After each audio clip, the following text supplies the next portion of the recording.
Now, we finally got Leon Rose to pop out of the woodworks and finally give an interview, but the interview definitely came with a lot of trick bags in it. A lot of media games that they like to play, but don't worry about it, because we're going to break this down layer by layer. We just going to peel it back layer by layer. Because definitely for Leon Rose this summer, it's definitely going to be a surgical summer, because unlike previous Knicks presidents, Rose has actually had a chance to come to the squad with an empty canvas to paint on. He doesn't have to dump salary and fire coaches. He actually got to come in to choose his own head coach. He had the open availability of having plenty of picks, plenty of cap space to actually design this team in a way that he saw fit. So Leon Rose is beginning to reach a pivotal point in his reign as Knicks president, where he's gonna have to start answering a few questions on the decisions that he's made. And boy, the rollout of this interview was insane, and especially the timing of it.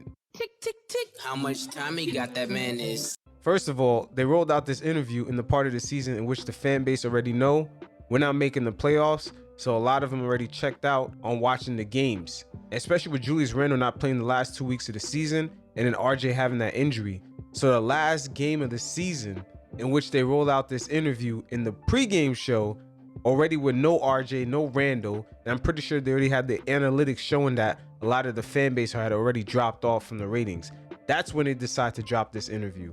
Very interesting, but pay attention to the timing, because these are the type of media games they like to play.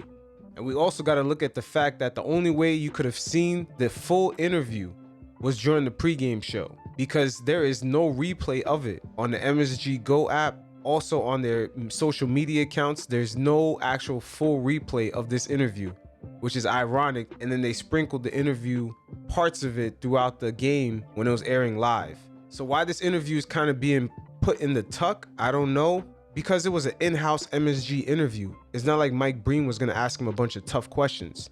Not like outside media, because I'm pretty sure if it was outside media, they would have questioned him on Kemba Walker, how they took that gamble, and now that it didn't work out, what's their next idea or next plan, how they're going to approach that, or can they actually go young and rebuild and develop while Tibbs is the coach?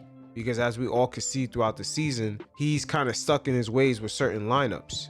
And also an outside media source will question him on his trade for Cam Reddish, while Tibbs clearly had a hesitation about playing him. What was the thinking behind that? But we definitely gonna hear what Leon Rose had to say, because I waited a few days to see if the full interview would come out, and it never did. But moves like these had definitely confirmed what I thought and what I said in the last episode.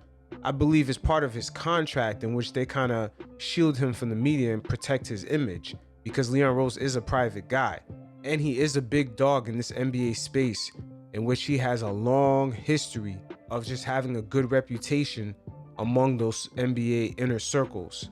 But that noise is getting louder from the fan base wanting to hear from Leon Rose, and they acknowledge that in this interview. You know, you've talked a lot about the Knicks fans and how passionate they are and how wonderful they are. And they want to hear from you. And we've kidded you before about this. You're a private person. You don't love being in the spotlight. You like just going about doing your job. But as you know, the success you had before you came here was all about relationships. Well, the fans want to have a relationship with you too, and they want to hear from you. So when you tell them this, it means something to them. Can we hear more from you for the fans? Because I've had fans say to me, we need more from hearing from. Can we hear more from you in terms of talking to the fans to let them know where you think the team is and where they have to go? No, I appreciate that. And, you know, I want to please the fans. That's, you know, very much important to me, important to this organization, from the standpoint of giving them something they can be proud of, they can root for, they can feel good about. And, you know, anything I can do to contribute to that, I want to do it. Now, that was a nice way of him telling the fan base what they want to hear, but at the same time, he didn't really tell them nothing. And it's very unfortunate, because I understand that Leon Rose is a private guy, but the media landscape today, especially with social media, they're going to be at some point pressured to respond to the noise. The same way Julius Randle has been pressured to respond to a lot of the noise this season. And Mike Breen even asking that question is the acknowledgement that they're feeling some of the pressures and hearing a lot of the noise that's being made on social media. This Leon Rose reign is going to be very interesting, because we're dealing here with a private guy that's working in an environment where he has direct to consumer feedback off rip, especially due to the fact that he had an empty canvas to paint on when he first came to the Knicks, and he's made a bunch of decisions, and now he's going to get judged on it. It's only so long that MSG can hide Leon Rose from the fans and the outside media. Tick, tick, tick. How much time he got, that man is